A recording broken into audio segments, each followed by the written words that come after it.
Bismillahirrahmanirrahim. Assalamualaikum warahmatullahi wabarakatuh.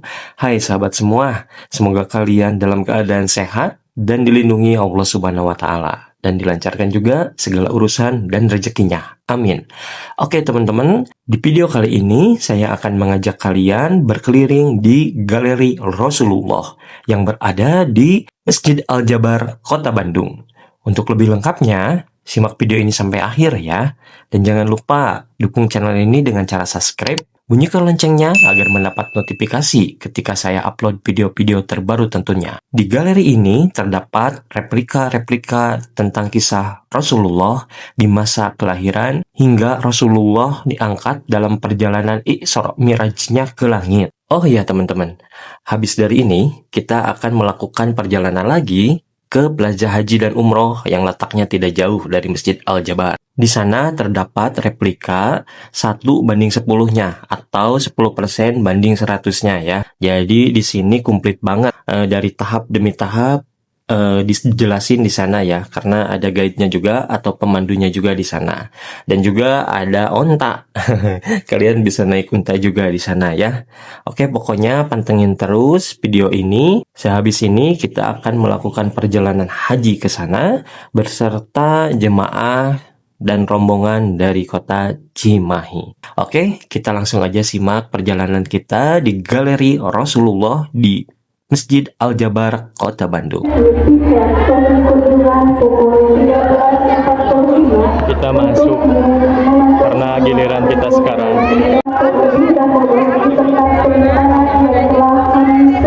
Kedua.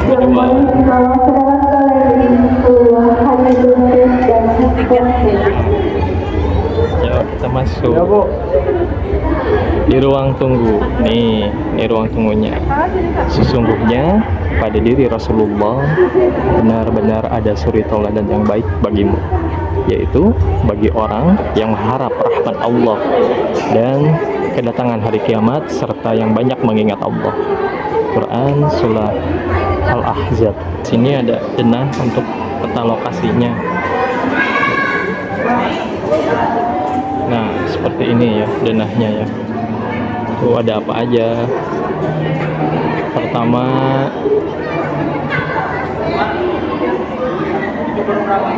sejarah Makkah, kelahiran Nabi, sejarah Ka'bah, Gua Hiro, dakwah. Ini kayaknya pintu masuknya. Oh, ada filmnya enggak? Iya, nanti nonton. Tuh ada filmnya.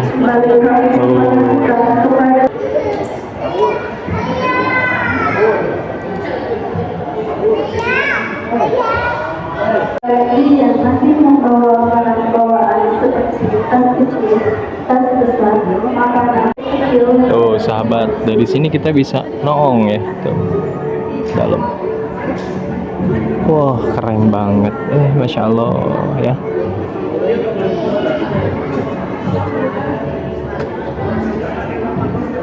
Ketika saya edit, ternyata filenya korup dan saya pulihkan dengan aplikasi tertentu. Namun ada watermarknya ya. Jadi mohon maaf buat kalian yang menonton video ini kalau ada watermarknya ya. Mohon dimaklum.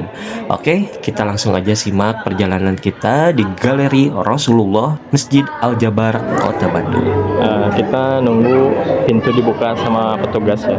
Untuk saat ini katanya gratis ya, Dan? Masih gratis. Saat ini katanya masih gratis. Tadi saya juga masuk gratis asal kita download aplikasi Sapa Warga. Cuman nggak tahu ke depannya. Kalau saat ini masih gratis katanya. Di sini kita menambah pengetahuan tentang Rasulullah ya, agar kita lebih menambah kecintaannya kepada beliau. Kita dibuka. Yuk. Bismillahirrahmanirrahim. Yuk. Udah boleh masuk. Duduk. Oke. Nah, seperti ini. Masya Allah. Tuh tulisannya. Duduk sini, duduk.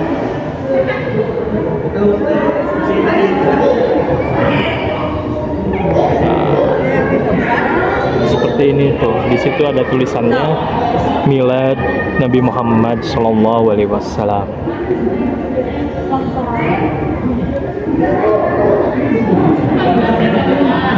Baik,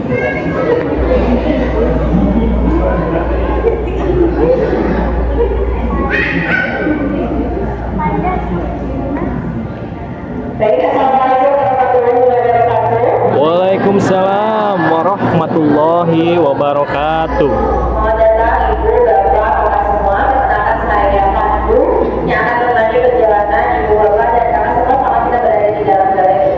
Nah, sebelum masuk ke dalam ada beberapa peraturan yang harus diperhatikan. Yang pertama, kita akan berkeliling selama kurang lebih 45 sampai 60 menit dengan 4 fase. Ada fase Pramudia, fase Mekah, fase Madinah, dan fase Islam di Jawa Barat. Kemudian yang kedua, di dalam ada pajangan-pajangan dan diorama yang hanya boleh dilihat saja, jadi tidak boleh disentuh. Kemudian yang ketiga, untuk mengambil foto video silakan jalan sambil berjalan saja. Namun saya minta agar tetap dalam satu rombongan, jadi tidak jauh di belakang rombongannya ataupun mendahului saya. Dan yang terakhir, apabila ada yang mau keluar duluan ataupun ke toilet, nanti boleh menghubungi saya terus dulu. Seperti itu saja peraturannya yang mau ditanyakan. Cukup. Baik, kalau sudah cukup, di tempat yang pertama ini kita akan mulai sebuah tayangan terlebih dahulu mengenai tradisi dunia sebelum Islam diturunkan. Silakan, selamat menonton.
sampainya Ka'bah ini. Namun sebelum sampai ke Ka'bah, pasukan gajahnya Oh, sudah ketika melakukan pasukan gajah ada ya. gunung-gunung ababil yang membawa Oh, yang menyerang ke Mekah ya, ke Ka'bah. Nah, ini ilustrasinya. Kemudian untuk yang dibahas ini adalah perkiraan waktu perjalanan pasukan gajahnya berawal dari Sana'a atau Yaman. Ini rute perjalanan Rasulullah ya. Dan juga peristiwa ini diabadikan oleh turunnya surat Al-Fil sebelah Oh, sana ada ini peristiwanya tuh di surat Al-Fil.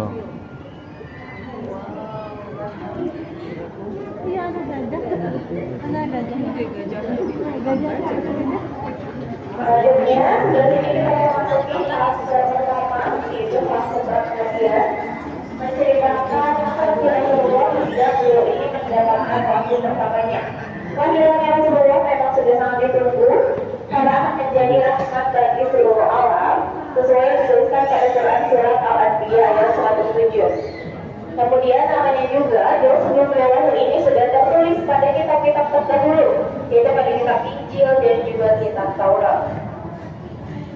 Kemudian kita bergeser di sebelah sini terdapat panel silsilah Nabi dari mulai kakek buyutnya yang bernama Qusay hingga ke cucunya Hasan dan Husain.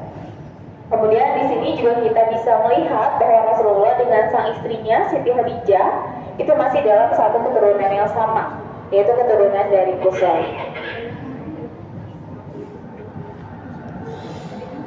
Kemudian di sini adalah diorama papan silsilah Nabi.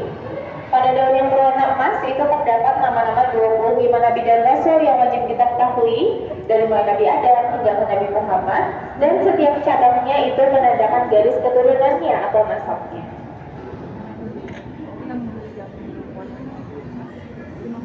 Ketika Rasulullah kecil, beliau itu mengalami beberapa kali pengasuhan. Yang pertama Rasulullah diasuh oleh ibu susuannya, Ibu Halimah. Pada saat itu Rasulullah dititipkan supaya mendapatkan pendidikan akhlak yang baik dan juga bahasa yang murni. Namun ketika usianya 4 tahun, Rasulullah ini mengalami sebuah peristiwa di mana hatinya disucikan menggunakan air Zam-Zam oleh malaikat Jibril. Pada saat itu Ibu Halimah melihat peristiwa tersebut, kemudian merasa khawatir sehingga mengembalikan Rasulullah kepada ibu kandungnya, yaitu Ibu Siti Aminah. Namun sayang sekali Rasulullah tinggal bersama ibu kandungnya ini hanya sebentar saja, hanya 2 tahun. Karena ketika Rasulullah usianya 6 tahun, ibundanya itu meninggal dunia. Sehingga pada saat itu Rasulullah diasuh oleh kakeknya, yaitu Abdul Muthalib. Nah, selepas sang kakek meninggal dunia, Rasulullah ini diasuh oleh mamanya, yaitu Abu Thalib. Ketika bersama paman ini terbentuklah karakter kenabian Rasulullah pada 2 fase, yaitu fase penggembala dan juga fase berdagang. Karena fase penggembala terbentuk karakter penyayang dan sahabatnya Rasulullah. Kemudian karena fase berdagang terbentuk karakter amanah, sehingga Rasulullah ini diberi gelar Al-Amin. Kemudian ketika usianya 25 tahun, Rasulullah ini menikah dengan seorang saudagar kaya raya yang bernama Siti Khadijah, yang awalnya merupakan rekan bisnisnya. Nah, kisahnya ada di sebelah sini. Ini juga ada media interaktif, boleh dicoba. Silahkan boleh di scroll saja ke atas atau ke bawah. Kemudian more infonya itu bisa diklik, nanti ceritanya akan muncul lebih detail. Silahkan kalau mau coba. Bisa 3 bahasa juga, ada bahasa Indonesia, bahasa Inggris, dan bahasa Arab.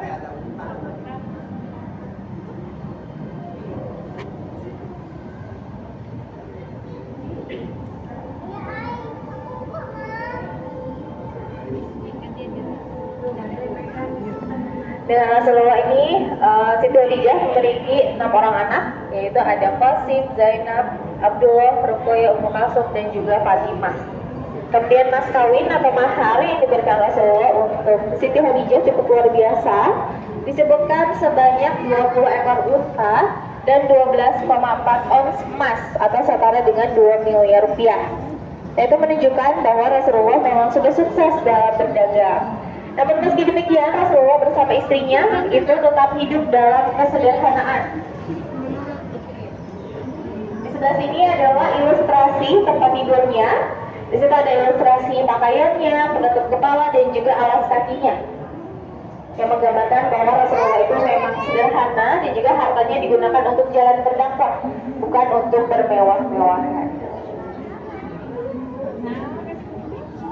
Kemudian di sebelah sini adalah makan rumah Siti Khadijah, contohnya di tengah. Digambarkan atapnya terbuka dan terlihat ruangan-ruangan di rumahnya Siti Khadijah. Dan pengacaranya 2/3 dari kekayaan apakah itu adalah milik Siti Khadijah. Ada rumah tuh depan.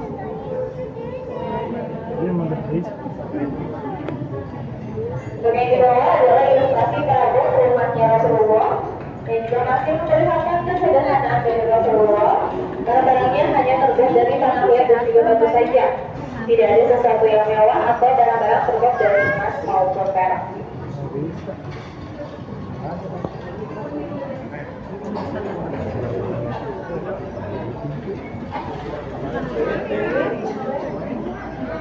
Kemudian di sebelah sini adalah Masjidil Haram di pada zaman jahiliyah. Di situ terlihat Ka'bahnya ini masih dikelilingi oleh patung-patung berhala. Patung berhalanya itu yang abu-abu kecil. Namun patung berhala ini akan dihancurkan pada peristiwa pembebasan kota Mekah atau Fatu Mekah, nanti bisa dilihat pada fase ketiga.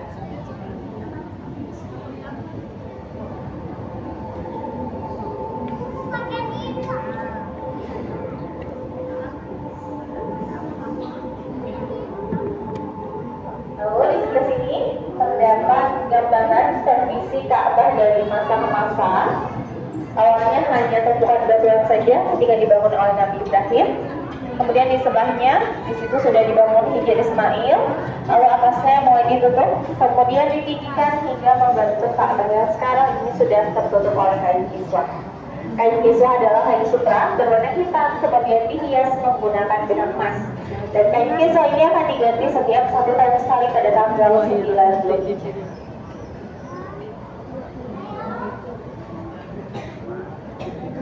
Selanjutnya, sebelah sini kita akan melewati replika dari Gua Hiro, tempat Rasulullah ini menerima wahyu pertamanya melalui peran para malaikat Jibril, yaitu 5 ayat pertama Quran surat Al-Alaq. Dan itu juga menjadi tanda bahwa beliau sudah diangkat sebagai seorang nabi dan rasul. Ini Gua Hiro gelap ini. Misalkan boleh sambil berjalan saja, tidak ada yang berdiam diri di dalam Gua Hiro-nya.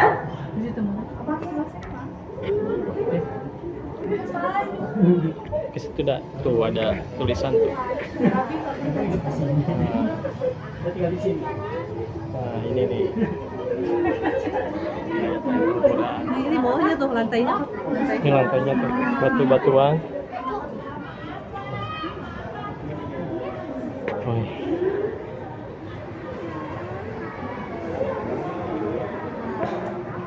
Kemudian di sini adalah instalasi surat Al-Alaq. Di sini menggambarkan bagaimana kondisi ketika Rasulullah berada di dalam gua. Jadi seperti ini, banyak batu-batu dan juga pasir-pasir. Dan ketika surat Al-Alaq turun, keadaan di dalam guanya menjadi terang benderang.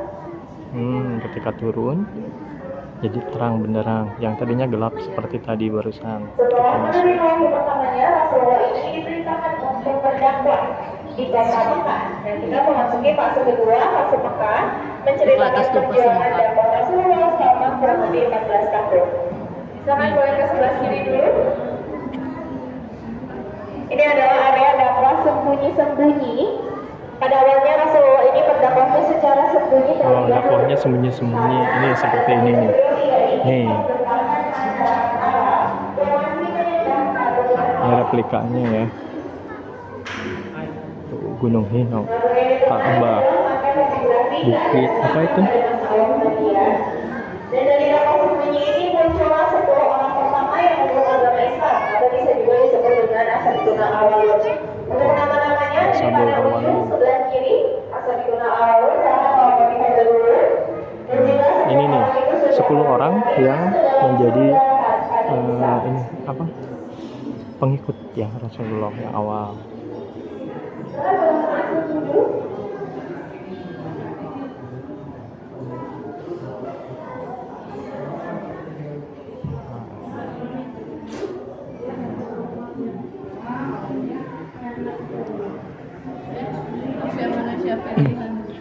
Manusia-manusia yang sudah dijamin surganya.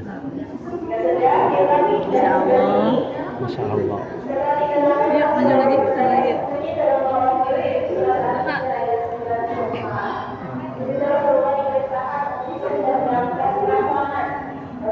sini udah hijrah. Namun pada proses dakwah ini ternyata Habib Uwais tidak suka dan juga Mulai dakwah terang-terangan di sini. sehingga muncul banyak gangguan dan juga ancaman dari Habib Uwais ini terhadap Rasulullah dan para sahabatnya. Kemudian untuk menyelamatkan Mulai ada gangguan dan tekanan. Habib Uwais, Rasulullah memerintahkan para sahabat untuk berhijrah atau berpindah tempat ke Habasyah, di mana hijrahnya ada dua gelombang. Yang pertama dipimpin oleh Utsman bin Affan, kemudian gelombang yang kedua dipimpin oleh Ja'far bin Abu Thalib. Jadi pada saat itu hijrahnya tidak didampingi oleh Rasulullah. Kemudian setelah hijrah ini, pada tahun 10 Nabian, Rasulullah diuji tahun kesedihan atau Abu Husni. Di tahun tersebut Oh, ini wafatnya Abu Thalib. Yang pertama pamannya Abu Thalib. 2 bulan setelah pamannya wafat, Rasulullah kembali bersedih karena kehilangan istri tercintanya yaitu Siti Khadijah. Siti Wafatnya Siti Khadijah. Terus wafatnya Siti Dan juga Khadijah. Siti Khadijah dalam memberikan seluruh hartanya demi kepentingan dakwahnya Rasulullah. Kemudian di atas juga ada sebuah hadis menyatakan bahwa wanita terbaik yang pernah ada ialah Maryam putri Imran dan Khadijah. Ya, Masya Allah. Dan atas kesabaran Rasulullah dalam menghadapi ujian ini, Allah memberikan sebuah hadiah yaitu perjalanan Isra Mi'raj. Kita ke sebelah sini.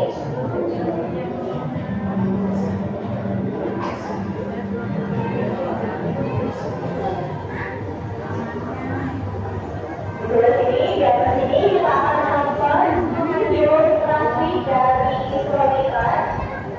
Ini Isra Mi'raj.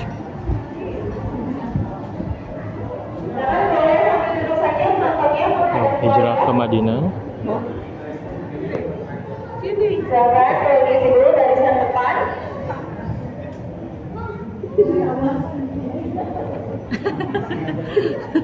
Udah di sini aja. Ya. Mana? Sini aja. Ini ceritanya Sekarang yang sebelah kanan kirinya itu Bapak Mas Bos sudah akan menonton ilustrasi dari ceritanya kita mau naik ke langit. Ini ceritanya ketika Isra Mi'raj naik langit. Ini bagaikan awan-awan tuh, jadi ceritanya. Tuh. Surah Al-Isra.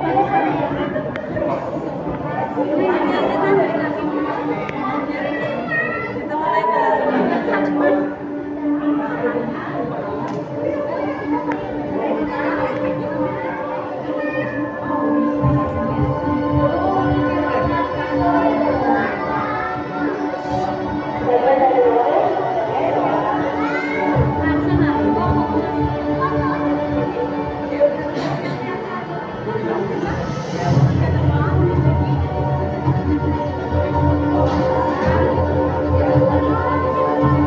Naik ke atas juga.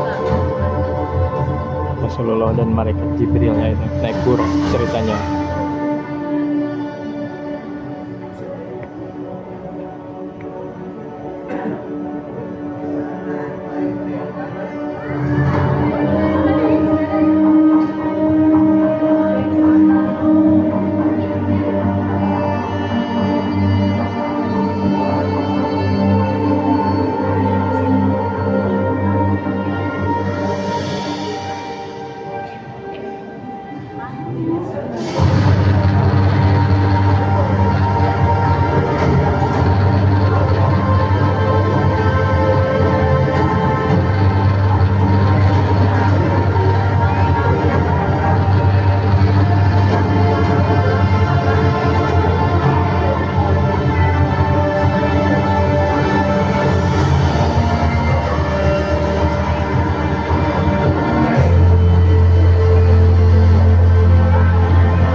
balik lagi ke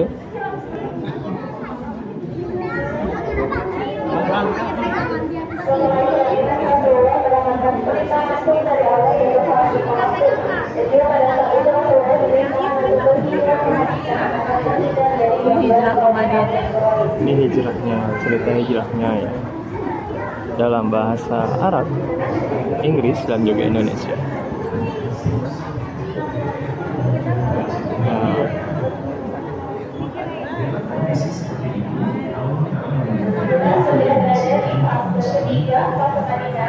Ini ada Masjid Nabawi, jadi juga Masjid Kuba, masjid pertama yang dibangun oleh Rasulullah. Bukan dari ini lagi istirahat di daerah Kuba sebelum sampai ke Madinah. Untuk di fase ini berbagai suasana boleh Madinah itu saja dibebaskan. Kemudian dari sebelah sana dulu, berkeliling ke belakang terlebih dahulu dan untuk memasuki Raudhah dengan tengah itu dari sebelah kanan. Jadi selama kalian berkeliling dulu dari belakang, dengan berlari kita menit. Jangan berlari silakan membaca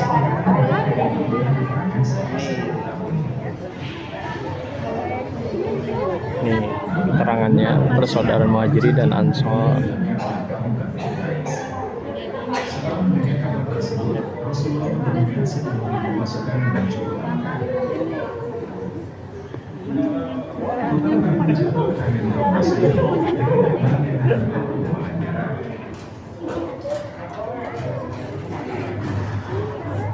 Peristiwa ini dikenal sebagai peristiwa Fatu Mekah atau pembebasan kota Mekah.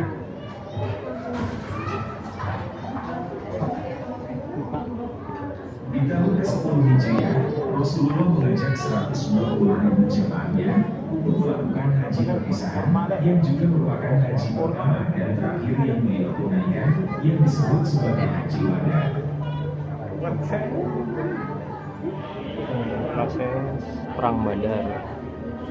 Itu alat-alat perangnya. Tahun 11 Hijriah atau 632 Masehi, Rasulullah wafat setelah melakukan sholat subuh berjamaah yang diimami oleh Sayyidina Abu Bakar As-Siddiq, dan beliau dimakamkan di rumah Siti Aisyah. Piagam Madinah, baju perang.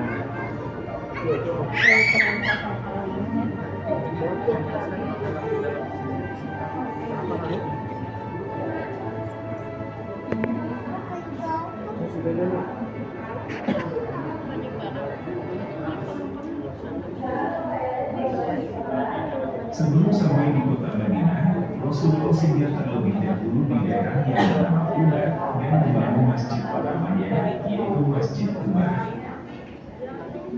Saat tiba di Madinah, Rasulullah disambut dengan hangat oleh kaum Ansor yang merupakan kaum muslimin yang tinggal di kota Madinah. Kemudian Rasulullah bersaudara antara kaum Muhajirin dan kaum Ansor agar mereka dapat saling beradaptasi satu sama lain. Nih, ini apa nih?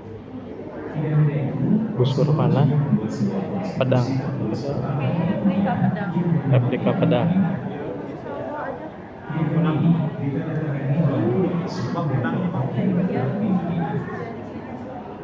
Salah satu fungsi piagam Madinah adalah menyatukan dan menciptakan kehidupan masyarakat yang damai dan tentram di balik segala perbedaan yang ada. Selanjutnya, Rasulullah membangun masjid yang kedua, yaitu Masjid Nabawi, yang dibangun di sebelah tempat tinggal beliau. Meskipun Rasulullah serta para sahabat telah hijrah ke Madinah, namun Ini apanya, Dak? Enggak semuanya di sini replika, nggak ada yang Oh, nggak ada yang asli ya. Saya masuk sini. tersebut membuat Rasulullah dan para sahabat selalu dalam keadaan siaga menghadapi kemungkinan terjadinya bencana. Dalam kondisi seperti itu, Allah Ta'ala Ke sini ada apa? Gini di sini. kaum muslimin berperang. Setelah itu, terjadilah beberapa perang besar, seperti perang Badar, perang Uhud, dan perang Khandaq. Kemudian, pada tahun 6 Hijriah, Rasulullah membuat sebuah perjanjian antara kaum muslimin dan kaum kafir Quraisy yang disebut sebagai perjanjian Hudaybiyah.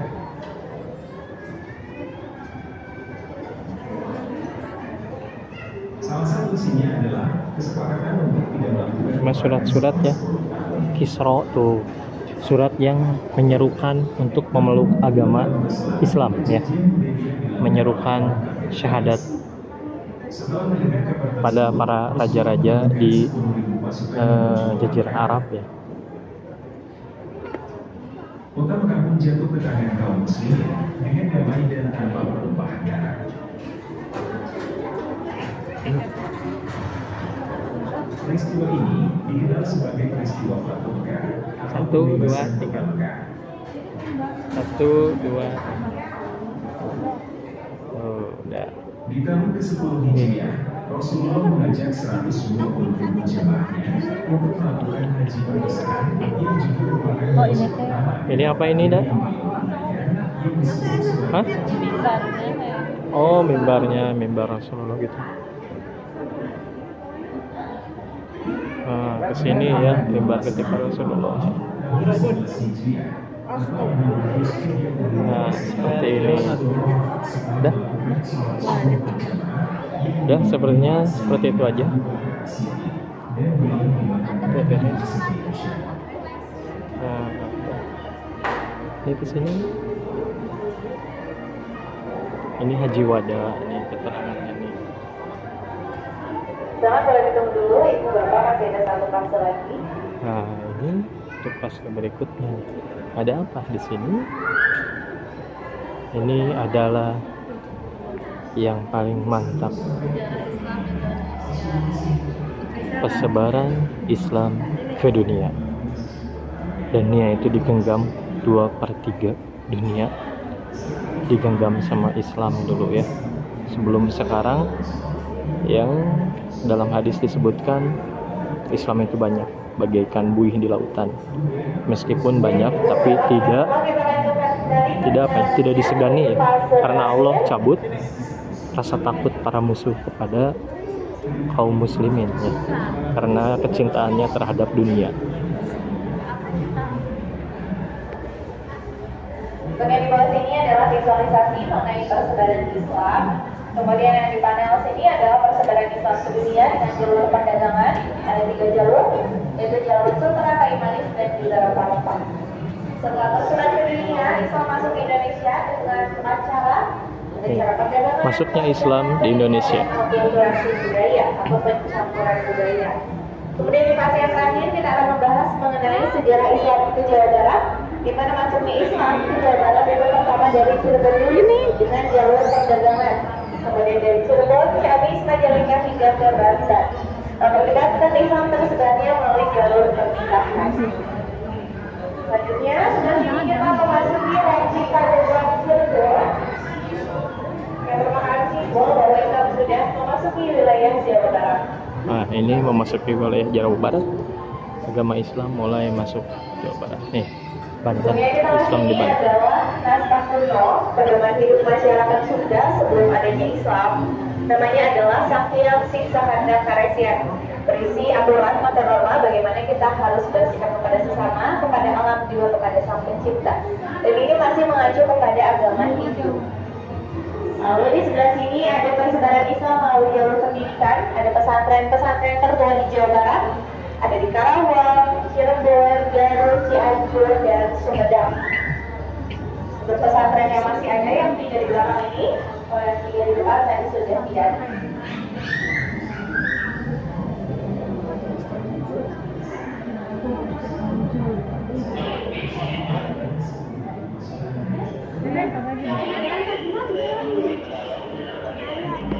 ini benar-benar ya tekana ya dari lalu sedikit. Kemudian di sebelah sini adalah area koleksi. Ada beberapa kaligrafi dan juga mushaf. Salah satunya di sini adalah mushaf Sundawi. Mushaf khas Jawa Barat memiliki gambar pinggiran atau bingkainya itu menggambarkan ciri khas yang ada di Jawa Barat. Dan setiap halamannya motifnya itu berbeda-beda. Contoh lebih jelasnya seperti ini. Wah, gede banget ini. Mushaf Sundawi ditulis tangan langsung oleh seniman-seniman yang ada di Jawa Barat di bawah tahun 95, kemudian diresmikan tahun 97.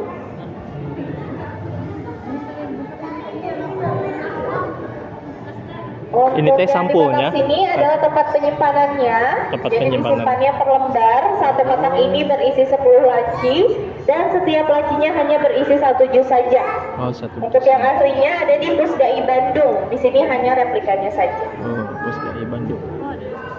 Oh, ada aslinya tuh di Pusdai Bandung. Kemudian ada juga masjid-masjid tertua di Jawa Barat. Ada di Cirebon, Masjid Agung Sang Cipta Rasa. Ini bangunannya merupakan gabungan antara kebudayaan Hindu, Cina, dan juga Jawa. Kemudian ada Masjid Raya Bandung yang di alun-alun. Ini sudah berubah sekali bangunannya. Dulu seperti di market Masjid Bandung Temple dulu, namun sekarang sudah lebih modern seperti Oh, ini alun-alun? Nah itu dulu alun-alun gitu, Oh, sekarang alun-alun. kayak gini. Oh iya, ngalamin waktu kayak gitu ngalamin. Ini ada beberapa ilustrasi perjuangan bangsa Indonesia. Kemudian untuk yang di panel depan itu adalah para tokoh pemimpin santri yang ikut memperjuangkan kemerdekaan Indonesia. Lalu ada juga di sini ilustrasi atau replika dari bambu runci digunakan bangsa Indonesia untuk melawan penjajah. Ini pemberunci. Dan di sebelahnya adalah media pembelajaran pesantren di zaman dulu. Tadi keburu over memorinya, nggak tahu kerekam atau enggak tadi pas di Masjid Raya Bandung awal sama Al-Quran yang besar ya. Kalau pesantren berkembangnya di daerah Jawa, sedangkan surau di daerah Sumatera.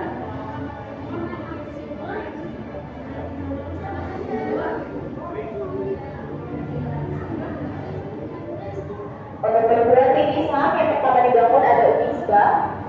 1 tahun kemudian ada Universitas Islam Nusantara atau Unimus, dan ada juga IAIN atau Ulim Sunan Gunung. Sebelah sini ada juga organisasi keislaman nasional pada 4 periode dari periode kemerdekaan hingga periode sekarang. Organisasi Keislaman Nasional. Kalau di sebelah sini akan menunjukkan tayangan terakhir mengenai Masjid Raya Al-Jabar. Silakan boleh sambil duduk. Untuk satu kursinya bisa 2 orang, silakan.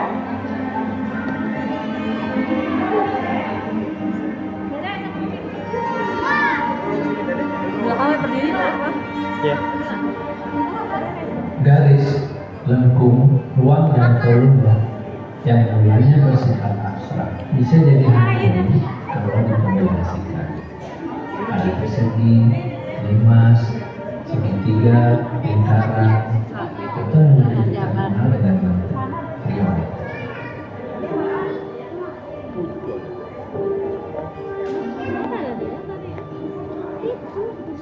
Dalam perkembangan budaya Islam, kita bisa lihat bentuk geometri hampir di mana-mana kita jumpai. Para cendekiawan Muslim terdahulu terinspirasi bentuk-bentuk sederhana dan Yunani, dan mereka mencampurkannya dengan ilmu matematika. Lalu berkembang dan menjadikannya sebagai bentuk ekspresi visual yang umum disebut sebagai pola geometri Islam. Pola ini yang kemudian kita bisa lihat pada bentuk arsitektur Masjid Raya Al-Jabar.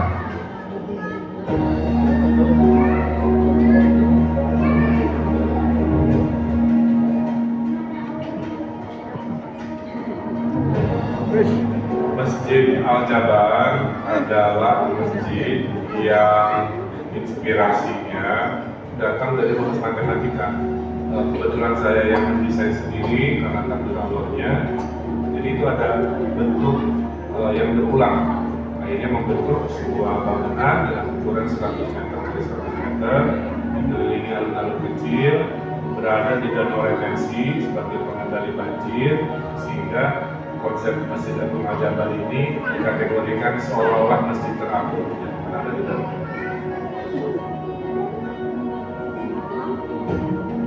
Dari awal Masjid Al-Jabar ini harus memberikan kontribusi kebaruan pada zamannya. Kalau kita hanya mengulang kubah dan kubah lagi di mata saya, kubah itu tidak ada panduannya di dalam Islam. Kubah itu adalah kesepakatan budaya lokal. Kubah di Rusia juga gereja-gerejanya berubah. Sejarah Romawi itu kuilnya juga berubah. Jadi kubah tidak identik dengan masjid. Kenapa namanya Al-Jabar? ada 3 filosofinya. Satu, namanya sangat pas dengan Jawa Barat, kalau disingkatkan Jabar. Yang kedua, Al-Jabar adalah nama agung dari Allah Subhanahu wa Ta'ala, ya. Itu juga menjadi penguat namanya sangat baik. Dan yang ketiga, geometri dari nasi ini juga adalah rumus matematika, di mana kita tahu tokohnya adalah Al-Jabar juga, seorang tokoh Muslim yang menjadi legenda dalam matematika.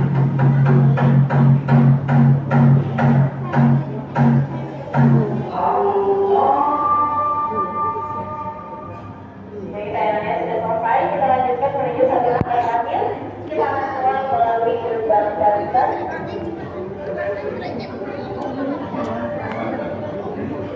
Season terakhir nih.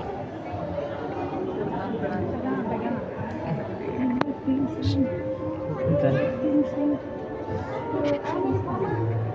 Ini adalah evaluasi. Kemudian untuk di atas itu adalah sifat teladan dari Rasulullah.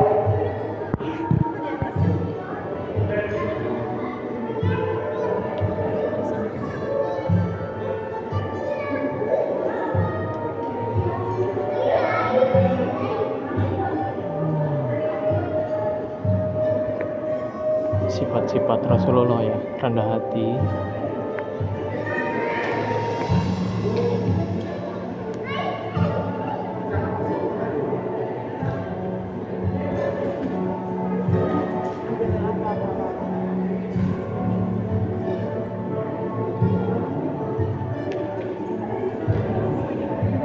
Baik, ini adalah akhir dari perjalanan 3 tahun Rasulullah. Saya Kapit, terima kasih banyak atas kunjungannya. Semoga ibu, bapak, dan kakak semua sehat selalu. Saya akan melakukan aktivitasnya kembali. Wassalamualaikum warahmatullahi wabarakatuh. Waalaikumsalam warahmatullahi wabarakatuh. Kita keluar.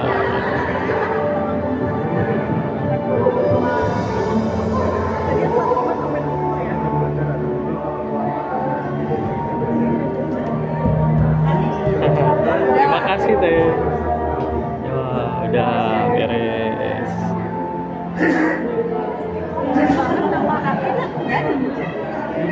Oke teman-teman, sekian review kita di Masjid Al-Jabar ketika kita masuk ke galeri. Rasulullah. Di sana banyak banget sejarah tentang Rasulullah, sejarah Islam, bahkan ada replikanya ya, replikanya.